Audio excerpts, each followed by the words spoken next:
Hello students, good morning. I am Sumit Pandit, PGT, CBSE Next Generation School. Please like, share and subscribe my channel to view more videos on a skill and core subject of your course. This video is episode 3, class 12th, macroeconomics, chapter 2, basics concepts of macroeconomics. In this video we explain factor income and transfer income, final goods and intermediate goods, production boundaries,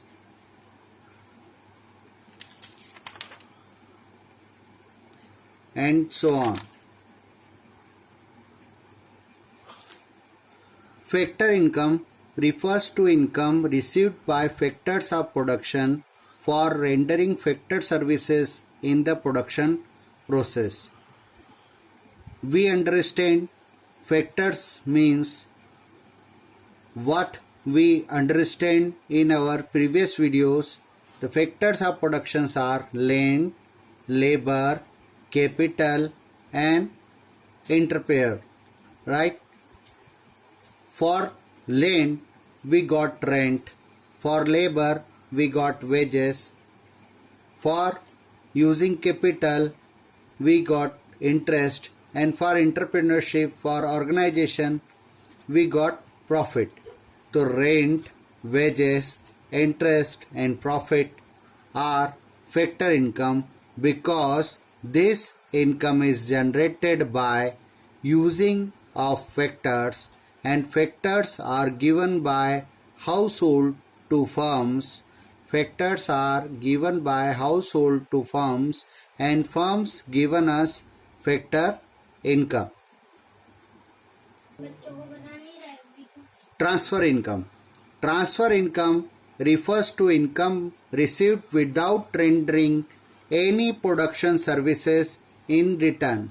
Means in transfer income we are not transferring any kind of factor like land, labor, capital or organization or entrepreneurs, and still we got income. It is a one-sided concept, unilateral concept, one-sided concept. It is not included in national income. Why we are not included it into national income? Because we are not giving any kind of factor. Without giving factor we get that income from some another person like government to us, right? And it does not reflect any production of goods and services. It can be received either within the domestic territory of a country or from abroad. Example, these are very important examples, students. Old age pension, it is got by oldies. Scholarship, it is got by students. Unemployment allowance, it is got by unemployed people from government. Pocket money, it is got by students or children from their parents, right? They are not giving anything but still they got the money. So these kinds of earning, these kinds of money called transfer income, right? Current transfer versus capital transfer. Transfer receipts are two types, current transfer and capital transfer. Current transfers are made out of income, where capital transfer are made out of the wealth of the pair. Current transfers are generally regular in nature, where capital transfers are irregular. Current transfers are regular in nature means day to day, month to month, right? But capital transfer are irregular. Current transfer are meant to consumption purposes. Current transfer are meant for consumption purposes, where capital transfer are meant for capital formation. Means when we transfer capital, when we transfer money for capital formation, we call them capital transfer. Example of current transfer: old age pension, gifts, unemployment allowance. Example of capital transfers like investment grant, capital gains tax, war damages, है ना. Sometime you saw na example of capital transfer, like nowadays we are spending on corona issues. These also types of current transfers. So we understand about two items: one, factor income and transfer income. In this we are having basis. Without basis we are not getting full marks. We are not getting full marks. We are not getting full marks from our answer. Meaning, nature, concept, recipient and example. In example, in factor income, rent, wages, interest and profit.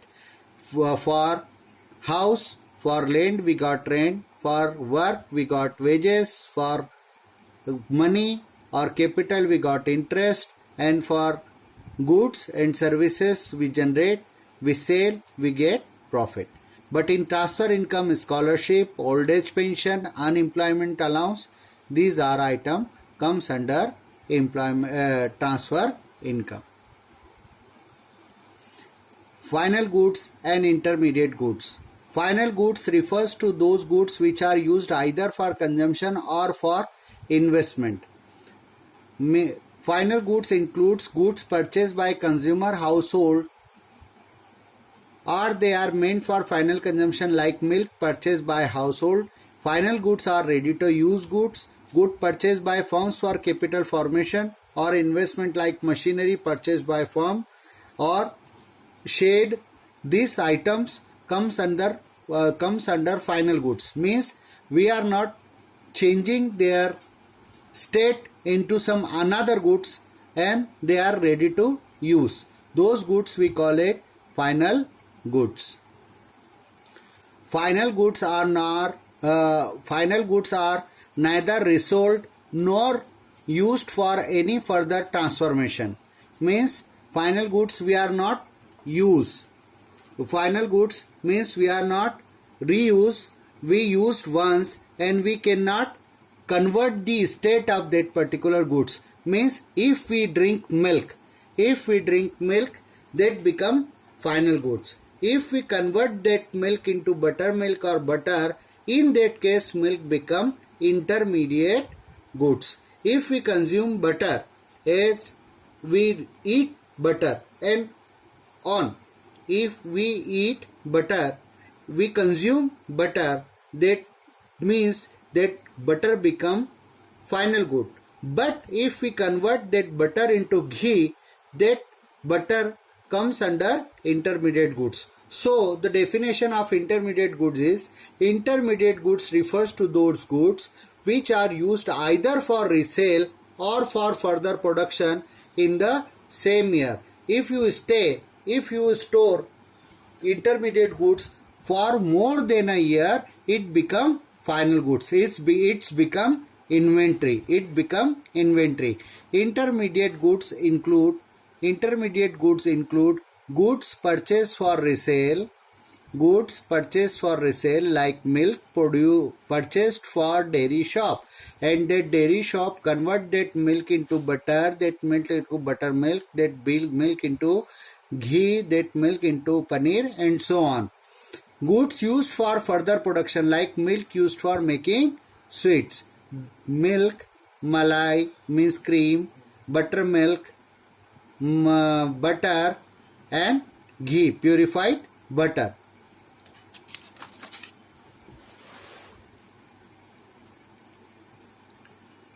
Important points about intermediate goods. They are generally purchased by one production unit from another production unit, right?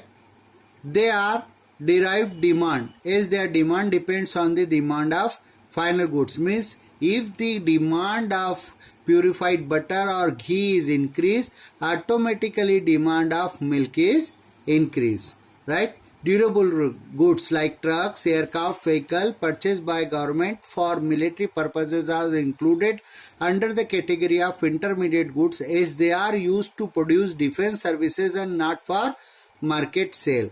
Value of intermediate goods is merged with the value of final goods.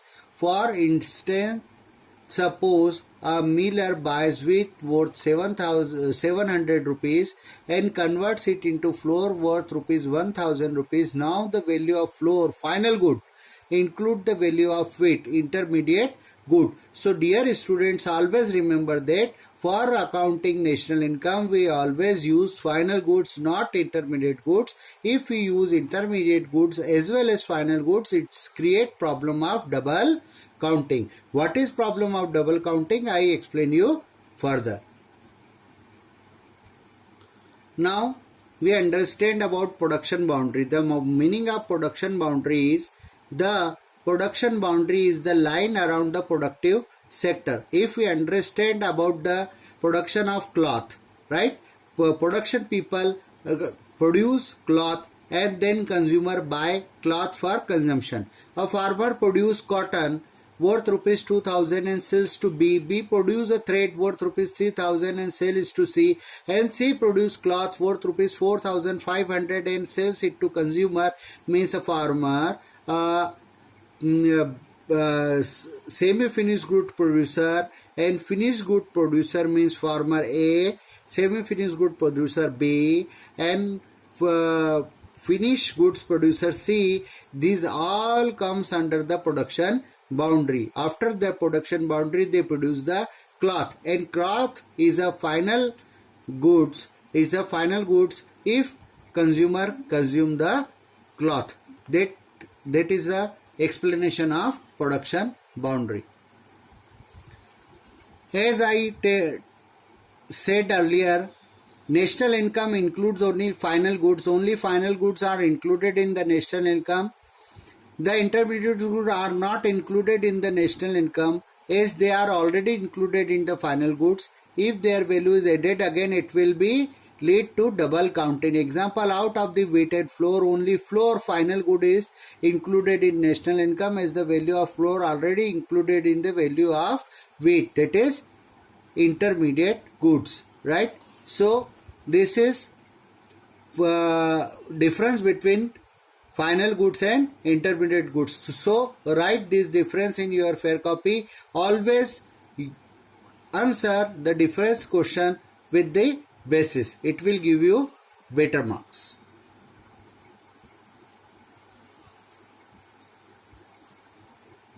These are some practice questions. These questions are item categorized as intermediate product and final product. These some questions are from CBSE also, CBSE Delhi, CBSE Delhi, CBSE Delhi and CBSE Delhi and all. So please use this question for your practice purposes.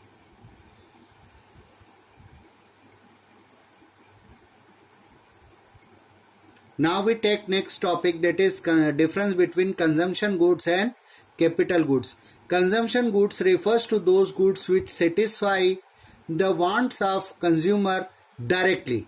For example, bread, butter, shirt, pens, television, furniture.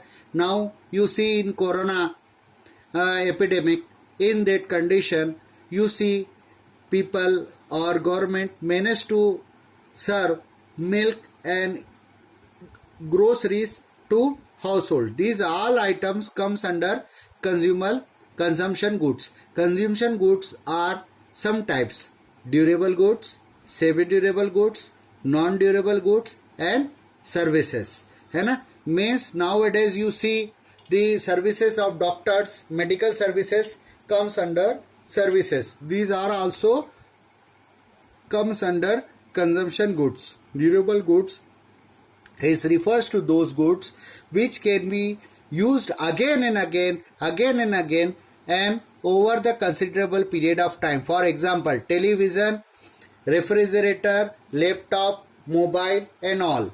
Semi-durable goods, goods which can be used for limited period of time. For example, cloths, crockery, means we are not using cloths or crockeries from morning to evening, but we are using cloths and crockeries for 5 months, 6 months, for a year, right? Not like durable goods means 5 years, 10 years, it is some less time. Cloths and crockeries. Non-durable goods, those goods cannot be used more than once. They lost their identity in single act of consumption, like our corona mask. For example, milk, bread, food grains and papers. And last, services. Services refers to non-material goods which directly satisfy, means doctor treat us, they satisfy our needs. The human wants, they are intangible activities. They can neither be seen nor touched. For example, service of teachers,